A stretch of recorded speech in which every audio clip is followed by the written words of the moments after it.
நாளைக்கான வீடியோ தாங்க வந்திருக்கு. வீடியோ வந்து சூப்பரா இருக்கு அப்படின்னு தாங்க சொல்லணும். அதாவது நம்ம சகுந்தலாவுக்கும், மதுமிதாவுக்கும் வந்து யுத்தம் வந்து ஆரம்பிச்சிருச்சு அப்படின்னு தாங்க சொல்லணும். நம்ம சகுந்தலா வந்து மதுமிதா வந்து வெளுத்து வாங்க ஆரம்பிச்சுட்டாங்க அப்படின்னு தாங்க சொல்லணும். அதாவது ப்ரோமோ வந்து சூப்பரா இருக்கு. அதெல்லாம் பார்க்குறப்ப சேனல் மட்டும் மறக்காம லைக் அண்ட் சப்ஸ்கிரைப் மட்டும் பண்ணிருங்க. ஃபர்ஸ்ட் எடுத்தோனேமே வந்து வீட்டுக்கு வந்து வந்துடுறாங்கல்ல, நம்ம மாயா வந்து வந்துடுறாங்கல்ல, வந்தோடனேமே ஃபங்க்ஷன்லாம் நடந்துகிட்டு இருக்கிற மாதிரி தான் காட்டிக்கிட்டு இருக்காங்க.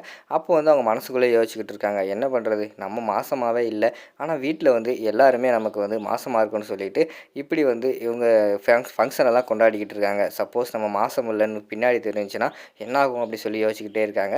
கடைசியில் அவங்களுக்கு வந்து ஒரு முடிவு வருது, பேசாமல் நம்ம உண்மையை சொல்லிடலாமா, ஏன்னா இப்போ வந்து உண்மையை சொல்லலைன்னா அதுக்கடுத்து வந்து ஆல்ரெடி 3 மாதம் ஆயிடுச்சு, இனிமேல் வந்து வயிறு வேறு பெருசாகணும்னு சொல்லுவாங்க, அதெல்லாம் நமக்கு ஆகாது. அப்படி இருக்கும்போது என்ன பண்ணுறது, அப்போ வந்து ரொம்ப டென்ஷன் ஆகிடுவாங்க. இப்போயே வந்து எல்லோரும் முன்னாடியும் உண்மையை வந்து போட்டு உடைக்கிறது தான் கரெக்டாக இருக்கும் அப்படிங்கிற மாதிரி சொன்ன உடனேயும் சரின்னு சொல்லிட்டு அந்த இடத்துல அமைதியாகவே இருக்காங்க. எப்போ சொல்லணும்னு சொல்லிட்டு வெயிட் பண்ணிக்கிட்டே இருக்காங்க. சொல்கிறதுக்கும் அவங்களுக்கு பயமாக இருக்குது. அதாவது கௌதம் வந்து என்ன பண்ணுவார் அப்படின்னு சொல்லிட்டு அவங்க பயமாக இருக்கிற மாதிரி தான் காட்டிக்கிட்டு இருக்காங்க. அந்த நேரம் பார்த்து வந்து பாட்டி வந்து ரொம்ப அட்வைஸ் பண்ண ஆரம்பிச்சிடுறாங்க.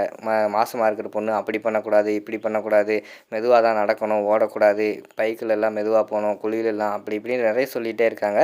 அது வந்து அவங்களுக்கு வந்து டென்ஷன் ஆயிடுது. ஐயோ நிறுத்துங்க பாட்டி அப்படிங்கிற மாதிரி சொல்கிறாங்க. என்னடா இவ எரிச்சப்பட்டு பேசுகிறாளே அப்படின்னு சொல்லிட்டு பாட்டியே ஷாக் ஆயிடுச்சு. நான் மாசமாகவே இல்லை, மாசமாக இல்லாதவங்களுக்கு எதுக்கு இப்படி வந்து அட்வைஸ் பண்ணிக்கிட்டு இருக்கீங்க அப்படின்னு சொல்லிட்டு அந்த இடத்துல கோவப்பட்டுறாங்க. அதை கேட்டோடனே எல்லாத்துக்குமே பயங்கரமான ஷாக் ஆயிடுது. என்னடா மாசமா இல்லைன்னு சொல்லிக்கிட்டு இருக்கா, நம்ம என்னடாலும் ஃபங்க்ஷனுக்கு வந்திருக்கோம் அப்படின்னு சொல்லிட்டு கூட்டமெல்லாம் பேச ஆரம்பிச்சிடுறாங்க.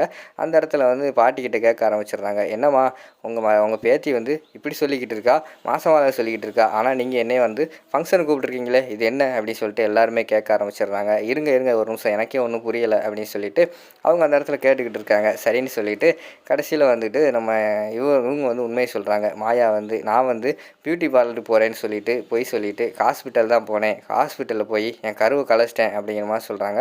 என்னது கருவை கலைச்சிட்டா, எது கருவை கலைச்சா அப்படின்னு சொல்லிட்டு அந்த இடத்துல வந்து ஜீவா வந்து பயங்கரமாக கோவப்பட்டு கேட்காங்க. ஜீவா எனக்கு வந்து இந்த குழந்தை இப்போதைக்கு வேண்டாம், என்னோடய கேரியர் இது வந்து ஸ்பாயில் ஆகும் அப்படிங்கிற மாதிரி சொல்லிக்கிட்டு இருக்காங்க. ஏய் என்ன பேசிக்கிட்டு இருக்க, நம்ம என்ன சொல்லிக்கிட்டு இருந்தோம், இந்த குழந்தை வந்து உருவாயிடுச்சு வேணும்னு சொன்னல, நீ என்ன இப்படி பண்ணுற அப்படிங்கிற மாதிரி சொல்லிக்கிட்டு இருக்காங்க. இல்லை நான் வந்து யோசிச்சு தான் முடிவு பண்ணியிருக்கேன், எனக்கு இப்போதைக்கு குழந்தை வேண்டாம், அவ்வளோதான் நான் சொல்லுவேன் அப்படிங்கிற மாதிரி வந்து ரொம்ப ஒரு கோவப்பட்டு பேசுகிற மாதிரி பேசுனாங்க. உடனே ஜீவாவுக்கு வந்து கோவம் வந்துடுது.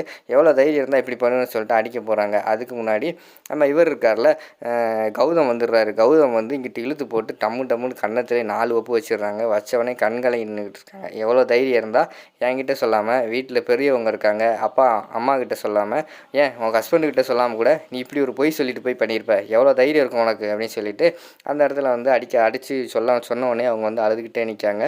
இனிமேல் வந்து உனக்கு இந்த வீட்டில் வந்து இடம் கிடையாது, ஒழுங்கு அந்த வீட்டை விட்டு கிளம்பு அப்படிங்கிற மாதிரி சொல்கிறாங்க.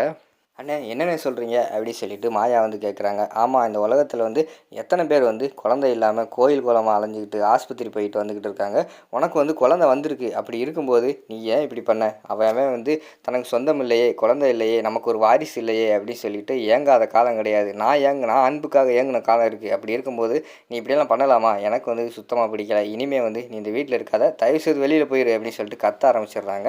அங்கிட்டு பார்த்தா ஜீவா வந்து மாமா எனக்கும் இனிமேல் வந்து இவன் வேண்டாம், எப்படி வந்து எங்கள் வீட்டு வாரிசை வந்து இவன் வந்து அழிச்சாலோ, இனிமேல் இவன் எனக்கு தேவையே கிடையாது, நான் வாமா நம்ம போவோம் அப்படின்னு சொல்லிட்டு அவங்க வந்து அவங்க அம்மாவை கூப்பிட்டுட்டு ஒருவன்னு ஜீவா வந்து போயிடுறாங்க.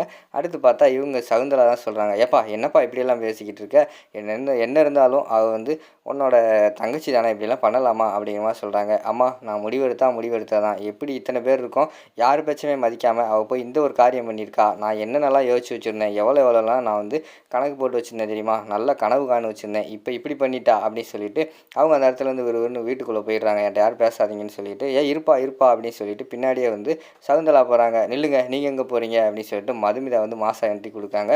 என்ன நீ தடுக்கிற, எவ்வளோ தைரியம் இருந்தால் என் பையன்கிட்ட என்னை பேச விடாமல் தடுப்ப அப்படிங்கிற மாதிரி சொல்லிகிட்டு இருக்காங்க. இங்கே பாருங்கள், உங்கள் பையனாக இருக்கலாம், இப்போ வந்து அவர் என்னோடய புருஷன், பாருங்கள் தாலி கட்டியிருக்காரு, என்னோடய புருஷன் அவர், உங்களை விட எனக்கு தான் அளவுக்கு அதிகமான ரைஸ் இருக்குது சரியா, தேவையில்லாமல் இப்போ வந்து அவர் வந்து மனசு உடஞ்சி அவரே கஷ்டத்தில் போய்கிட்டு இருக்காரு, அவரை போய் திருப்பி ஏதாவது பேசி அவரோட மைண்டுக்குள்ளே வந்து தேவையில்லாத கஷ்டத்தை உருவாக்காதீங்க, தயவுசெய்து போயிருங்க, அவ்வளோதான் சொல்லுவேன் அப்படின்னு சொல்லிட்டு கோவப்பட்டுட்டு விறுவிறுன்னு போய் மதுமிதா வந்து அவங்க ரூம் கதவை வந்து டம்முன்னு பூட்டிட்டு உள்ளே போகிற மாதிரி தான் காட்டிக்கிட்டு இருக்காங்க. அந்த நேரத்தில் வந்து சகுந்தலாவுக்கு வந்து பயங்கரமான அவமானமாக போச்சு. என்னடா இது இப்படி பண்ணிட்டாலே அப்படின்னு சொல்லிட்டு எல்லோரும் முன்னாடி வந்து அவங்க பயங்கரமாக அவமானப்பட்டு நிற்கிற மாதிரி தான் காட்டிக்கிட்டு இருக்காங்க. அதோட பார்த்துக்கிட்டிங்கன்னா இந்த ப்ரோமோ வந்து முடிச்சிடுறாங்க.